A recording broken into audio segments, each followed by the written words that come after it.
Hello everyone, good morning. Welcome to my channel Vector Coaching Classes. Today we will start a new topic.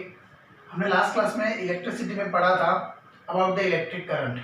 Okay, electric current हमने ये देखा था कि current के बारे में कुछ definition, the formula for current and the smallest unit.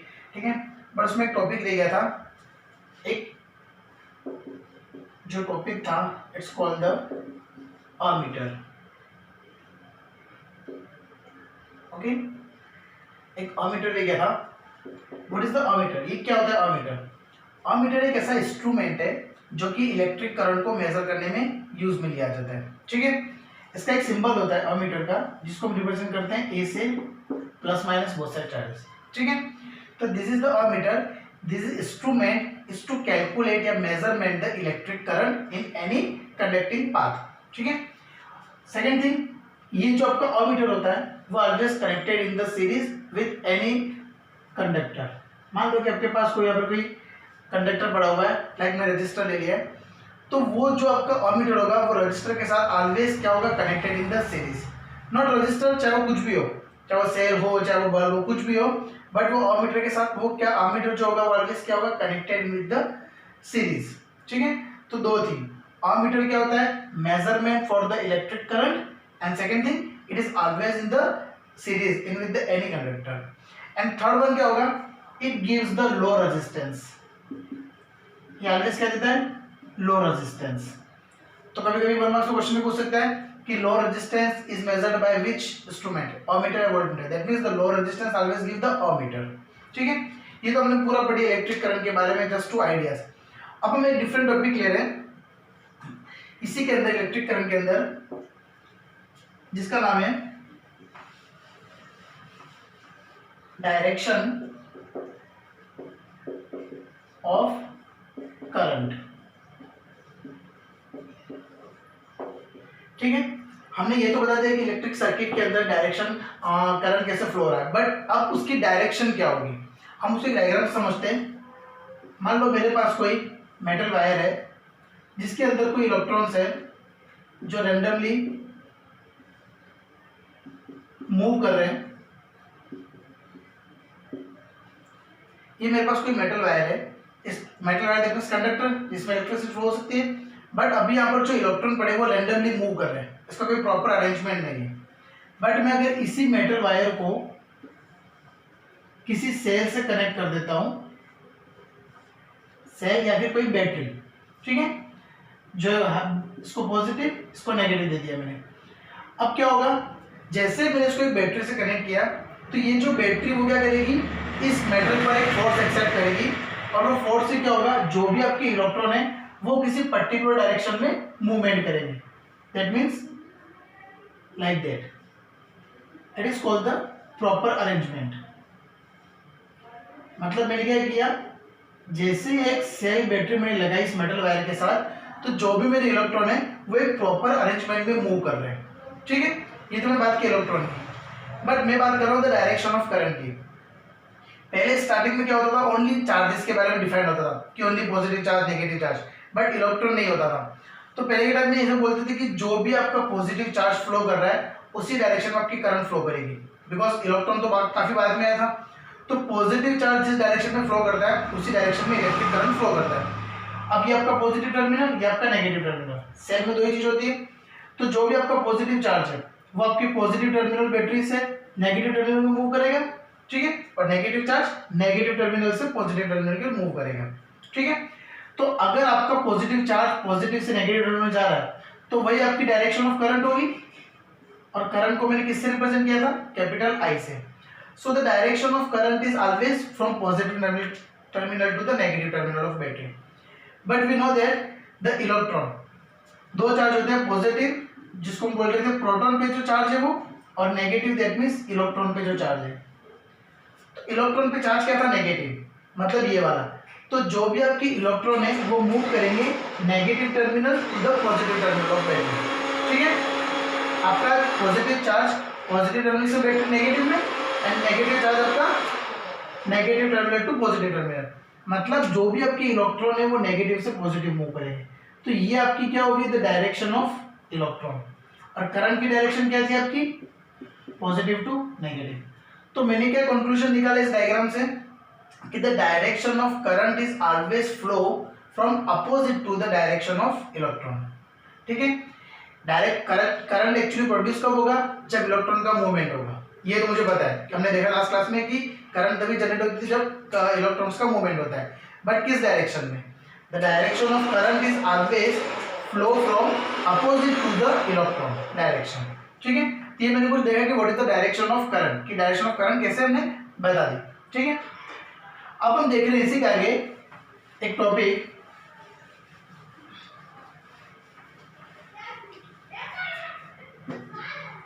It's called the electric potential. दो सबसे बेसिक थीम होती है, एक होता है इलेक्ट्रिक करंट, एक होता है इलेक्ट्रिक पोटेंशियल। करंट हमने पूरा डिस्क्राइब में देख लिया, अब हम देख रहे हैं इलेक्ट्रिक पोटेंशियल क्या होता है। ठीक है, इलेक्ट्रिक पोटेंशियल में क्या होता है, देखो मान लो कि मेरे पास कोई दो पॉइंट है यहाँ पर ए बी। ठीक है, यहां पर मेरे पास कोई चार्ज पड़ा हुआ है क्यू कूलम।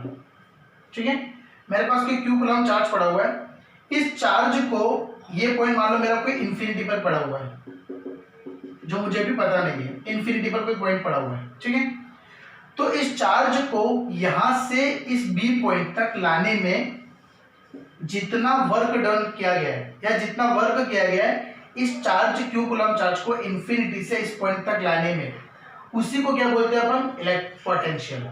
ठीक है, दैट मीन्स अगर मैं उसको प्रॉपर डेफिनेशन बोलूं तो the electric potential is the amount of work done during a positive charge to unit positive charge to the infinity to the given point. मतलब कितना वर्क किया गया इस चार्ज को इंफिनिटी से इस पॉइंट तक लाने में, this is called the electric potential. ठीक है, जिसको मैं मैथमेटिकली फॉर्मूला में लिखता हूं, the electric potential is equals to W upon Q। ये आपका एक फॉर्मूला हो गया। जैसे वहां पर इलेक्ट्रिक करंट का फॉर्मूला था I is equal to Q by T, कितने टाइम के अंदर अमाउंट ऑफ चार्ज को ट्रांसफर किया जा रहा था। यहाँ पर क्या होगा, V is equal to W by Q। अभी V क्या है, ठीक है, तो इलेक्ट्रिक पोटेंशियल जैसे करंट की एक स्मॉलेस्ट यूनिट थी आपकी एम्पियर, वैसे ही इलेक्ट्रिक पोटेंशियल की भी एक यूनिट होती है, तो the SI unit of electric potential, तो एसआई यूनिट क्या होती है इलेक्ट्रिक पोटेंशियल की, इट्स कॉल्ड वोल्ट, जिसको हम रिप्रेजेंट करते हैं कैपिटल वी से। ठीक है, तो इसी वोल्ट की वजह से ही इलेक्ट्रिक पोटेंशियल को किससे रिप्रेजेंट करते हैं, कैपिटल वी। ठीक है, तो ये आपको इलेक्ट्रिक पोटेंशियल को रिप्रेजेंट करने का तरीका कैपिटल वी। W यहाँ पर क्या है आपका, वर्क, Q यहाँ पर आपका क्या है, चार्ज। तो ये क्वेश्चन हुआ कि the work done bringing a unit positive charge to infinity to the given point, कितना वर्क किया गया इस यूनिट पॉजिटिव चार्ज को इंफिनिटी से दैट पॉइंट तक लाने में, it is called the electric potential. ठीक है, ये तो हमने देखा कि इलेक्ट्रिक पोटेंशियल की एक सिंपल सी डेफिनेशन की, what about the electric potential. अब हम इसी के अंदर एक देख रहे हैं, different is the electric potential difference. ठीक है,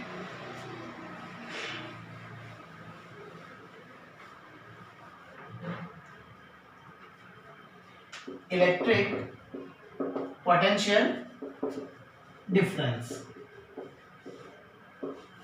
अब देखो नाम से डिफाइंड है डिफरेंस। अब डिफरेंस कब निकलता है, जब भी आपके पास कोई दो पॉइंट गिवन होंगे तभी डिफरेंस निकलेगा। लाइक जैसे कि मेरे पास कोई 12 है, यहाँ पर कोई 10 है, तो जब दो नंबर होंगे तभी दोनों नंबर का डिफरेंस निकलेगा, 12 माइनस 10 इक्वल टू 2। ठीक है, तो वैसे यहाँ पर क्या होता है, इलेक्ट्रिक पोटेंशियल डेफिनेशन की क्या होगी, डिफरेंस क्या होगा। मान लो कि आपके पास कोई दो पॉइंट है, this is called A, this is B, इस पर आपका कोई पोटेंशियल होगा वी है। ठीक है, मैंने कह लिया इस ए पॉइंट पर आपका जो इलेक्ट्रिक पोटेंशियल है वो वी है, इस बी पर आपको कोई इलेक्ट्रिक पोटेंशियल मान लिया बी ले लिया। मैंने अभी जो बोला था इलेक्ट्रिक पोटेंशियल, वहां पर पॉइंट आपका इंफिनिटी पर था। ठीक है, बट यहाँ पर आपका पॉइंट इंफिनिटी पर नहीं है, किसी पर्टिकुलर पॉइंट पर है।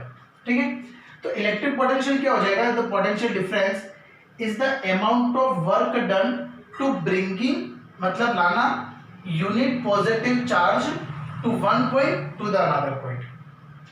समझ में आया, मतलब डेफिनेशन वही होगी, डेफिनेशन एक्चुअल में वही होगी कि कितना अमाउंट ऑफ वर्क किया गया है एक पॉजिटिव चार्ज को, मतलब आपका कोई चार्ज पड़ा हुआ है, इस पॉजिटिव चार्ज को इस पॉइंट से यहां तक लाने में कितना वर्क डन किया गया, this is called the electric potential difference. But वहां पर इलेक्ट्रिक पोटेंशियल में क्या था, इन्फिनिटी से हम ला रहे थे, बट यहाँ पर क्या होगा, किसी पर्टिकुलर पॉइंट से इस पॉइंट तक लाने में जो वर्क डन किया गया, it is called the electric potential difference. तो अब मैंने इसका फॉर्मूला क्या लिख दिया, VA minus B. Okay, VA minus B is equal to W upon Q. W आपका वही यहाँ पर वर्क है, Q आपका क्या यहाँ पर चार्ज है, और A माइनस बी मतलब the difference between the two point.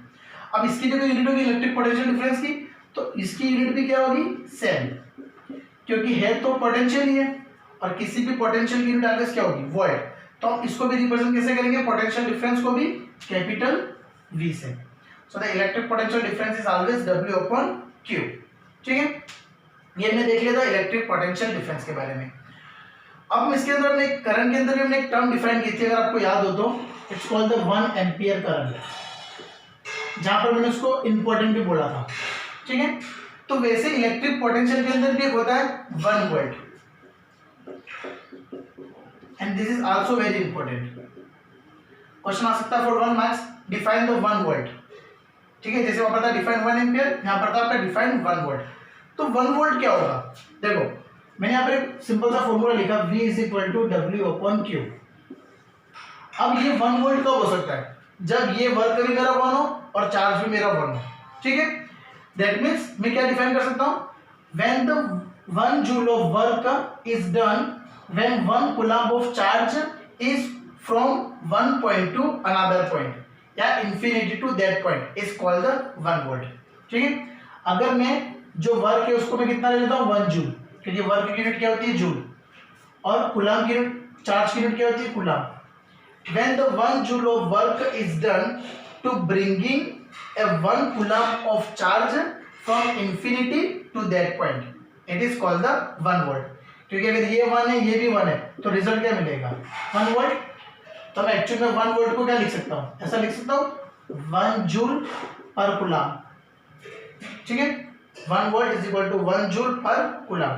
तो डेफिनेशन होगी 1 वोल्ट की, when the 1 joule work is done to bringing 1 coulomb of positive charge to that given point, it is called the 1 volt। तो ये भी आपको ध्यान रखनी है, it's a very very important definition for the 1 volt. जैसा मैं इलेक्ट्रिक करंट में पढ़ा था, एक इंस्ट्रूमेंट अमीटर। ठीक है, तो वैसे भी इसी पोटेंशियल के अंदर भी एक इंस्ट्रूमेंट होता है जिसको हम नाम बोलते हैं वोल्टमीटर। ठीक है, electric potential and electric current दोनों ही सिमिलर है, मतलब उनमें जितने भी लाइक फॉर्मूलेज होंगे, जो उसका इंस्ट्रूमेंट होगा, जो उनकी जो लैंग्वेज होगी, वो दोनों सेम ही है, सिर्फ उनके नामिंग बदल दिए। ठीक है, तो वोल्टमीटर भी क्या होगा, जिसको हम रिप्रेजेंट करेंगे V। अब वोल्टमीटर क्या है, an instrument to measure the electric potential. ठीक है, देखो कंपेयर करो, वहां पर अमीटर क्या था, the instrument which major the electric current, तो यहाँ पर क्या हो जाएगा voltmeter, a instrument which major the electric potential. ठीक है, वहां पर आपका अमीटर सीरीज में कनेक्टेड था, बट यहां पर क्या होता है, जो आपका वोल्टमीटर है वो आपके किसी भी कंडक्टर के साथ क्या होता है, पैरेलल में कनेक्टेड होता है। ठीक है, मान लो रजिस्टर है आपका सेल से कनेक्टेड है और यहाँ पर रजिस्टर है, तो जो भी आपका वोल्टमीटर होगा वो ऑलवेज क्या होगा, कनेक्टेड इन द पैरेलल। ठीक है, एंड इट्स गिव 3 चीजें। वोल्टमीटर क्या करता है, to measure the electric potential. Second thing, voltmeter always connected to the parallel for any device, किसी डिवाइस के लिए। and third one, the voltmeter gives high resistance device। ammeter क्या था आपका, low resistance, but the electric potential and the voltmeter is high resistance device। ठीक है, तो ये 3 बातें आपको इलेक्ट्रिक करंट और वोल्टमीटर, इलेक्ट्रिक वोल्टमीटर दोनों में आपको अच्छे से ध्यान रखनी है। ठीक है, तो ये हमने कुछ पढ़ा था इलेक्ट्रिक पोटेंशियल के बारे में, what is the potential difference and what is the unit of that and the what is voltmeter। तो ये तुमने जस्ट बेसिक आइडिया लिया फॉर दैट क्वेश्चंस। अब मैं इसी से रिलेटेड क्वेश्चन ले रहा हूं कि अगर इससे कोई क्वेश्चन बनेगा तो लाइक कैसा बन सकता है इलेक्ट्रिक पोटेंशियल के बेस पे। मैंने क्वेश्चन लिया,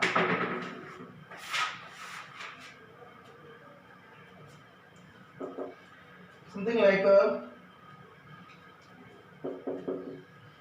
how much amount of work done 4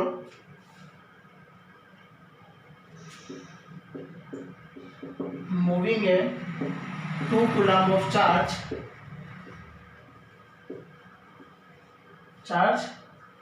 at a point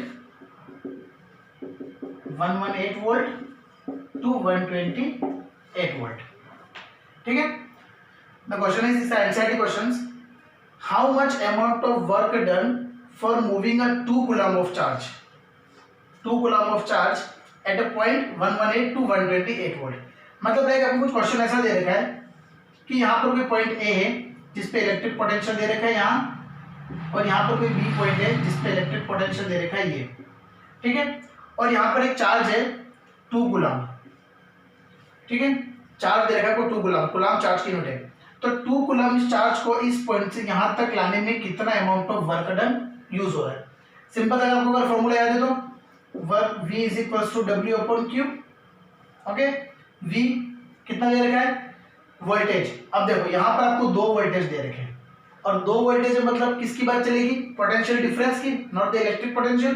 क्योंकि 2 वोल्टेज है तो 2 तो एक साथ ले नहीं सकता नहीं कभी भी. तो आपको क्या करना है? डिफरेंस लेना है. तो 128 में से 118 गया तो 10 वोल्ट.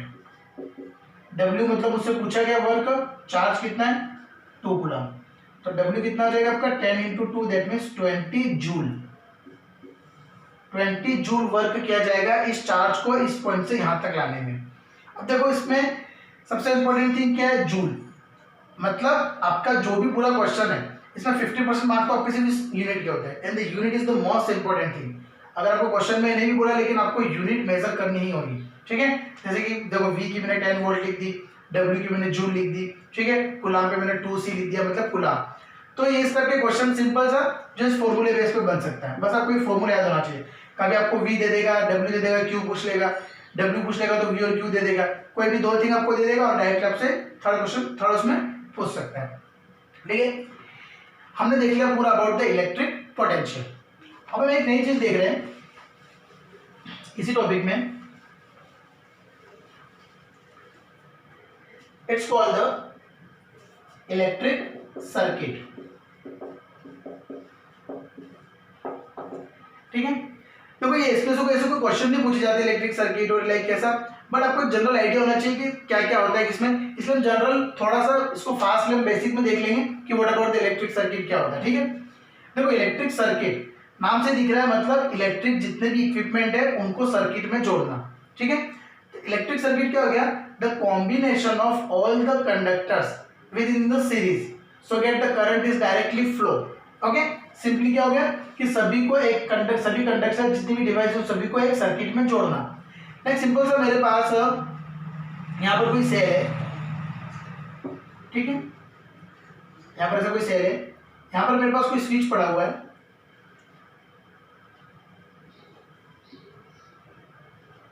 ठीक है. यहाँ पर कोई बल्ब लगा हुआ है मेरे पास.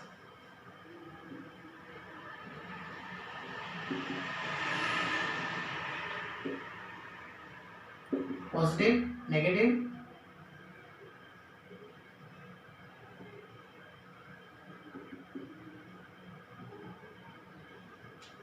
ठीक है. तो मेरे पास सिंपल से क्या एक सेल है, एक बैटरी लगी हुई है जिसमें पॉजिटिव नेगेटिव टर्मिनल है. तो इस इलेक्ट्रिक सर्किट में मैंने 4 चीजें ली है. कौन कौन सी? एक सेल, एक स्विच, बल्ब और एक कनेक्टिंग वायर. दैट इज एक वायर है, मेटल वायर, जिसमें करंट इजीली फ्लो हो सकती है. ठीक है. अब देखो अभी मेरे क्या पास यहाँ पे क्या देगा? स्विच. इस स्विच में मैंने स्विच को क्लोज कर रखा है. अगर ये स्विच मेरा क्लोज्ड है मतलब क्या होगा? जो भी आपका वायर इस साइड पे लगा हुआ है वो वायर सीधा यहाँ जा रहा है और बल्ब से वायर नेगेटिव टर्मिनल पे जा रहा है. मतलब अगर आपका स्विच क्लोज्ड है तो आपकी जो करंट है वो आपको पता है पॉजिटिव टर्मिनल से नेगेटिव टर्मिनल फ्लो होती है. तो वो करंट यहाँ से फ्लो होगी, यहाँ पर जाके बल्ब पे शो करेगी. तो आपका बल्ब क्या करेगा? लाइट अप करेगा, मतलब लाइट शो करेगा. अगर वो स्विच कनेक्टेड है मतलब क्लोज्ड है अगर आपका स्विच, तो वो क्या होगा? करंट को सीधा फ्लो करेगा और पूरे कनेक्शन को सीरीज कनेक्शन में देकर ये कनेक्शन रहेगा. ठीक है. बट मैं वही एक अगर डायग्राम ले रहा हूं. एक सेल है, स्विच है, एक बल्ब लगा हुआ है, नेगेटिव टर्मिनल से कनेक्टेड है, पॉजिटिव टर्मिनल, स्विच का एंड पार्ट है,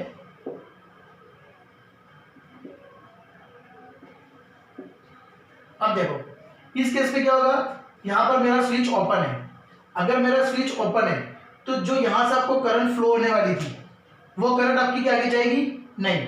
क्यों, जब यहाँ पर आपका स्विच ओपन हो गया तो करंट फ्लो होगी नहीं, इलेक्ट्रॉन्स फ्लो ही नहीं होंगे तो कोई करंट ही फ्लो नहीं होगी, और अगर करंट फ्लो होगी नहीं तो करंट यहाँ पर जाएगी ही नहीं, और अगर यहाँ नहीं जाएगी तो यहाँ पर बल्ब तक करंट पहुंच पाएगी नहीं। अगर करंट बल्ब पे पहुंचेगी नहीं तो क्या होगा, द लाइट इज ऑफ, इस टाइप का बल्ब जो क्या है ऑफ रहेगा, मतलब वो लाइट ग्लो ही नहीं करेगा। ओके, तो ये मैंने इलेक्ट्रिक सर्किट का छोटा सा आपको डायग्राम देके समझा दिया, ठीक है। अब इसी में हम देख रहे हैं कुछ सिंबल्स होते हैं जो कि काफी यूजफुल होते हैं सिंबल्स।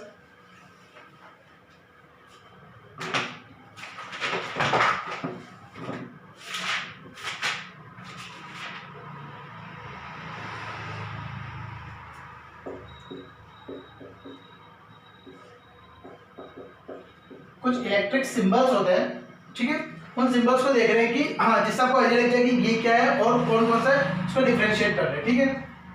सबसे पहले मैंने लिया है सेल, इसको हमने एक नाम दे दिया सेल। अगेन दूसरा बैटरी, बैटरी क्या होता है, battery is just the combination of two और मोर देन सेल्स, ठीक है, मतलब दो या दो से ज्यादा सेल्स का कॉम्बिनेशन को क्या बोलते हैं अपन, बैटरी। ये मेरी क्या हो गई, एक बैटरी। फिर मैंने ले लिया रेजिस्टेंस या फिर रजिस्टर, दोनों एक ही बात है,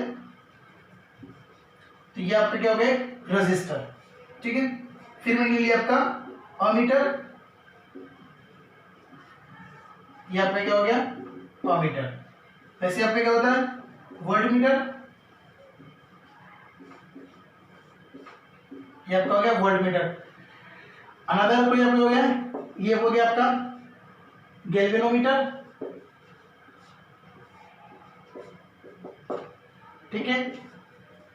और क्या इलेक्ट्रिक सिंबल हो सकता है, लाइक आपने ले लिया बल्ब,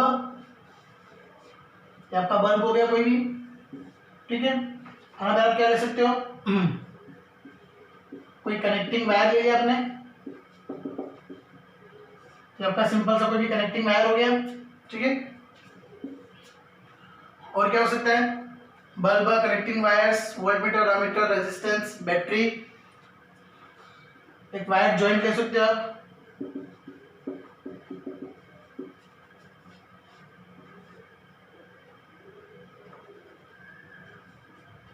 कोई वायर जॉइंट लिया आपने। उसके अलावा हाँ एक और जो गेम, इसको हमने बोला स्विच, बट ओपन स्विच, जो ओपन है, और एक होता है जिसको हम बोलते हैं, ये दोनों अलग अलग है, आप इसको ऐसा भी लिख सकते हो, उसको आप ऐसा भी लिख सकते हो, ये क्या आपका क्लोज्ड स्विच। तो ये कुछ सिंबल्स हैं जो कि इलेक्ट्रिक सर्किट में बनाने के लिए आपको काम आते हैं, ठीक है। हाँ, मैं एक सिंपल सा सर्किट डायग्राम ले रहा हूँ जिसमें मैं कुछ वोल्टमीटर और अमीटर को कनेक्शन करके आपको दिखा रहा हूँ, ताकि आपको आइडिया लग जाए कि कैसे कोई वायर कैसे कनेक्शन होता है और किससे क्या बनता है, ठीक है।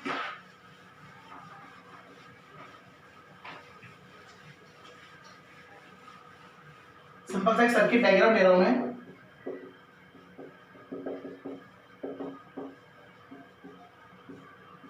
ठीक है, एक सर्किट डायग्राम ले रहा हूं मैं। इस सर्किट डायग्राम में मान लो कि मेरे पास यहाँ पर कोई अमीटर है जो कि एक रजिस्टर के साथ कनेक्टेड है सीरीज में, उसी रजिस्टर के साथ एक वोल्टमीटर कनेक्टेड है मेरा, जो कि पैरेलल में आपको बोल चुका हूँ, voltmeter always connected to parallel and ammeter always connected to series.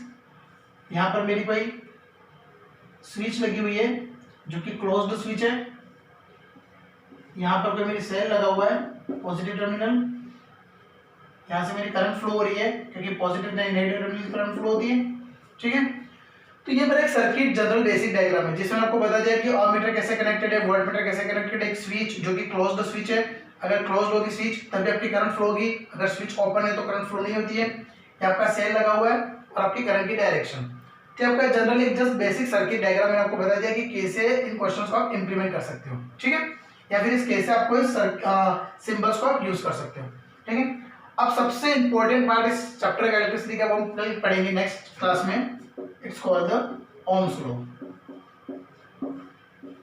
ठीक है, एग्जाम्स अभी तक जितना भी हमने पढ़ा वो जैसे आपको बेसिक आइडिया दिया मैंने, ठीक है। इससे रिलेटेड कोई ऐसे क्वेश्चन नहीं पूछे जाते बोर्ड में, तो क्वेश्चन आएगी वो based on the Ohm's law. It's a very very important topic, ठीक है। तो ओम्स लॉ भी उसका डेरिवेशन भी पूछ सकते हैं, कभी उसका डायग्राम पूछ सकते हैं, उसका ग्राफ पूछ सकते हैं, उसकी मैथमेटिकली कैलकुलेशंस पूछ सकते हैं, ठीक है। तो Ohm's law is very very important. तो हम नेक्स्ट क्लास में देखेंगे कि कैसे इसका ओम्स लॉ का डेरिवेशन हुआ था, ठीक है। तो वो भी जो बनता है ओम्स लॉ वो वी वोल्टेज और करंट के बीच में ही कंप्लीट डिस्क्रिप्शन है। तो हम उसको नेक्स्ट क्लास में देखेंगे। Okay class, thank you so much. जो भी आज तक हमने पढ़ा अभी तक का उसको आप अच्छे से रिवाइज करें, और कोई डाउट है तो उसको कमेंट बॉक्स में शेयर करें। Okay, thank you so much.